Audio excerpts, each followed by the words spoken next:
নমস্কার, সবাইকে স্বাগত আমার চ্যানেলে। আপনারা সবাই কেমন আছেন? আশা করি ভালো আছেন। আজকে যাচ্ছি এখন ভাইয়ের ফ্ল্যাটে। আজকে ভাইয়ের জন্মদিন। তো সেরকম বড় কিছু না, ছোট্ট করে একটা গেট টুগেদার মতো রেখেছে প্রিয়া, আর ওই সমস্ত কিছু করছে। ভাই এসেছিল সকালে, ভাই এসে মেয়েকে নিয়ে গেছে। তো এখন আমরা রেডি হয়ে যাচ্ছি। ঘরেরও টুকিটাকি কিছু কাজ ছিল, তো একদম ফট করে তো সকালবেলা উঠেই বেরিয়ে যাওয়া যায় না। তো এখন আমরা রেডি হয়ে বেরোচ্ছি। বাকিটা এবার ভাইয়ের ফ্ল্যাটে গিয়ে দেখাবো।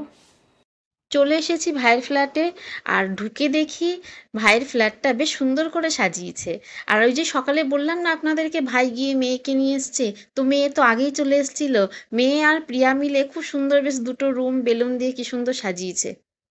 হ্যাঁ, আরেকটা কথা আপনাদেরকে বলি যে আজকে বিকেলে আমাদের আরেকটা জায়গায় নেমন্তন্ন আছে। তো সেই কারণে সন্ধেবেলা আসতে পারবো না বলে প্রিয়ার সমস্ত ব্যবস্থা দুপুরবেলাতেই করেছে। তো এখনই দুপুরবেলা কেক কাটিং হবে, প্লাস লাঞ্চ। আর আপনারা অনেকেই জানেন যে ভাই আমার কাছে প্রায় 7-8 বছর ছিল। ও এখানেই জব করে। তো এখন বিয়ের পরে প্রিয়াকে নিয়ে এসছে এখানে। এখন আলাদা ফ্ল্যাটে রয়েছে। আর ও আমার কাছে ভাই কম ছেলে বেশি। আর এই যে মামা ভাগ্নিকে দেখছেন, আর আমার ছেলে যদি এখানে থাকে তো মনে হয় একদম 3 ভাই বোন। রীতিমতো তিনজনার যুদ্ধ চলে, তিনজনার মারপিট, তিনজনার মিলেমিশে ইয়ার্কি ফাজলামো সমস্ত কিছু একসাথে চলতে থাকে। তো তখন মনে হয় যে ওরা 3 ভাই বোন। আর মামার জন্মদিন মানে আমার মেয়ের সেজে জন্মদিনের 2-3 দিন আগে থেকে শুরু হয়ে গেছে। মামার হ্যাপি বার্থডে আসছে, মামার বার্থডে আসছে, কি মজা! মানে কি না কি ব্যাপার। আর একটু দেখাই, দাঁড়ান ওর এক্সাইটমেন্টটা দেখাই আপনাদেরকে।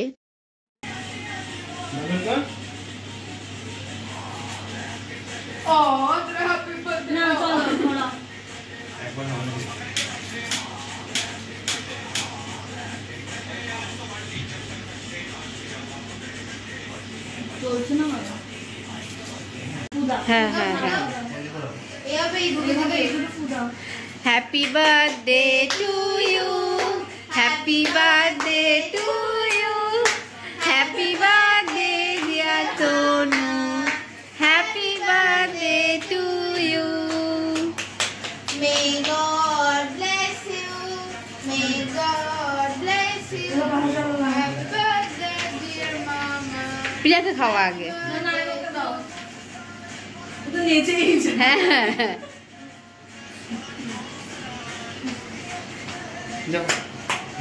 Yay! Now. Oh, happy birthday. Birthday boy, birthday boy, birthday boy.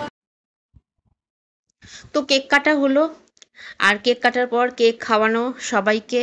আর একটা জিনিস আপনাদেরকে দেখাই, এই দেখুন, কেক কাটার পরে কেকটা যে মুখে মাখানো, সেটার দায়িত্বটা আমার হাজবেন্ড খুব ভালোভাবে করে।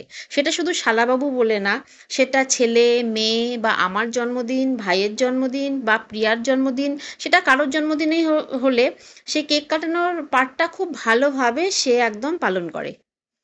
আর এমনভাবে কেকটাকে মাখাবে মনে হচ্ছে যেন ফেসিয়াল করা হচ্ছে। কেকটা মাখিয়ে দেওয়ার পর জামাইবাবু একটু পায়েস খাইয়ে দিল। তো আমিও আগে পায়েস খাইয়ে দিয়েছিলাম।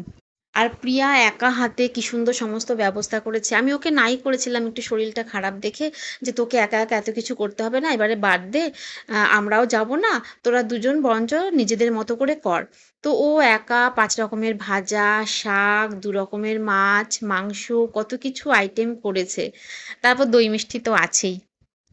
আর কি সুন্দর করে সাজিয়ে গুছিয়ে জামাইবাবু তারপরে ভাইকে পরিবেশন করলো দেখুন।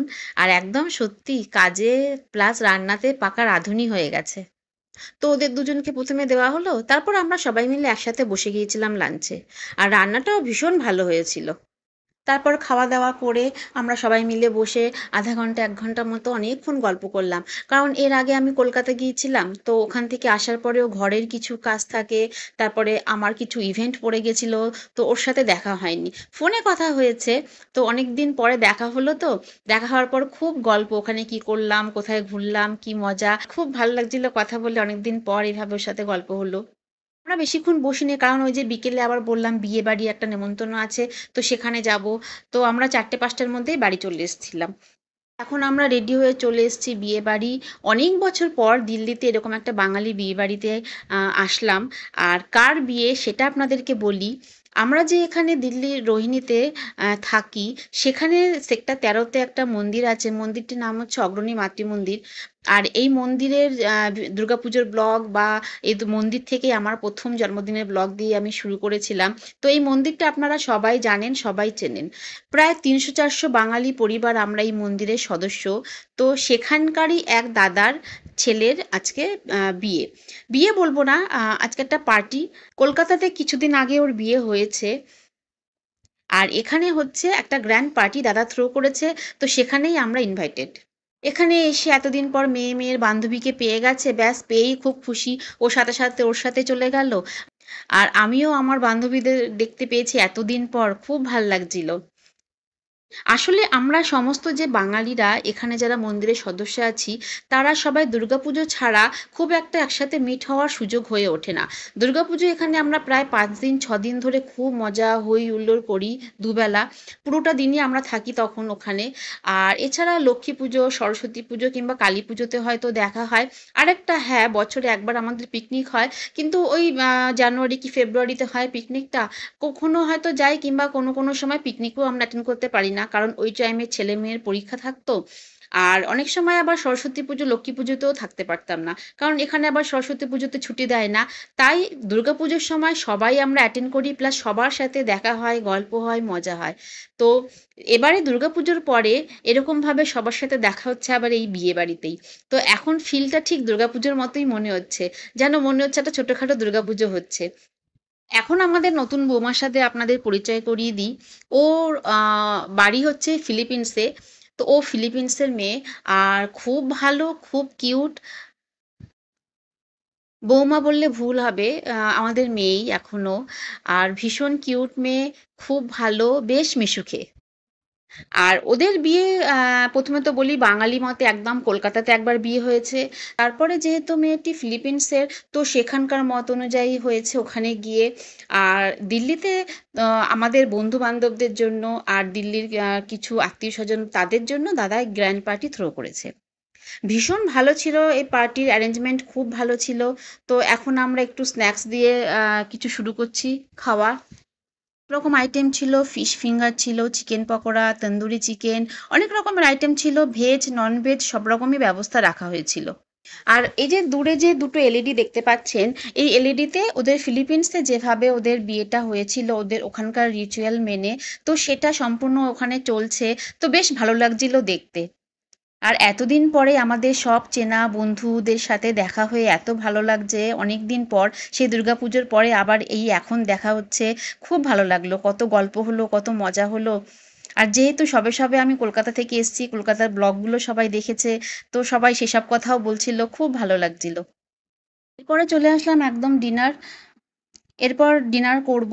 তো ডিনারেও অনেক রকম ব্যবস্থা করা হয়েছিল, ভেজ নন ভেজ দুটোই রাখা হয়েছিল।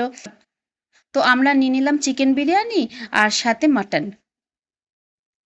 স্ন্যাক্স খেয়েই অলমোস্ট পেট প্রায় ভরে গেছিল। তো ডিনারেও খুব বেশি খাওয়া যায়নি। আরেকটা যেটা জিনিস, সেখানে হচ্ছে ডিজে ব্যবস্থা তো থাকেই, সমস্ত বিয়ে বাড়ি বা পার্টি ফার্টিতে তো হয়ই এটা। তো আসার পরেই মেয়ে আর মেয়ের বান্ধবী, ওর নাম হচ্ছে চেরি, ওরা দুজনে মিলে একটু নাচের জন্য সুযোগ খুঁজছে। ওরা দুজনেই ভীষণ নাচতে ভালোবাসে। তো কখন নাচটা করবে, সেটার জন্য ওরা ওয়েট করছে। এখন যখন সবাই শুরু করেছে, তো ওরা নিজেদেরকে সামলাতে পারেনি।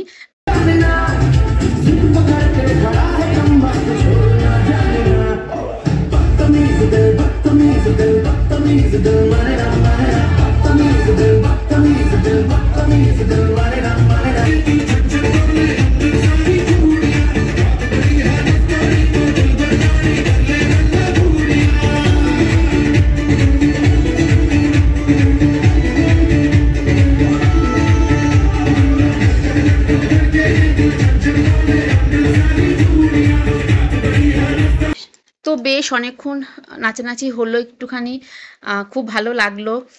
আর এতদিন পর সবাইকে দেখে, সব বন্ধুদের সাথে গল্প করে মজা করে খুব ভালো কাটালাম সময়টা। এবারে বাড়ি ফিরে যাব। ডিডো আর ওর ওয়াইফের নতুন জীবনের জন্য অনেক অনেক শুভেচ্ছা আর শুভকামনা থাকলো। আজকের দিনটা খুব ভালো কাটালাম। সকালে ভাইয়ের বার্থডে আর বিকেলে বিয়ে বাড়ির খুব মজা করলাম, এনজয় করলাম, জমিয়ে খাওয়া দাওয়া হলো। খুব ভালো কাটালাম আজকের দিনটা। আমার আজকের এই ব্লগটি আপনাদের কেমন লাগলো অবশ্যই আমাকে কমেন্টস করে জানাবেন। আমার চ্যানেলটা লাইক, শেয়ার আর সাবস্ক্রাইব করতে ভুলবেন না। আজকের মতো এখানেই রাখি, আবার হাজির হব নতুন কোনো ব্লগ নিয়ে। নমস্কার।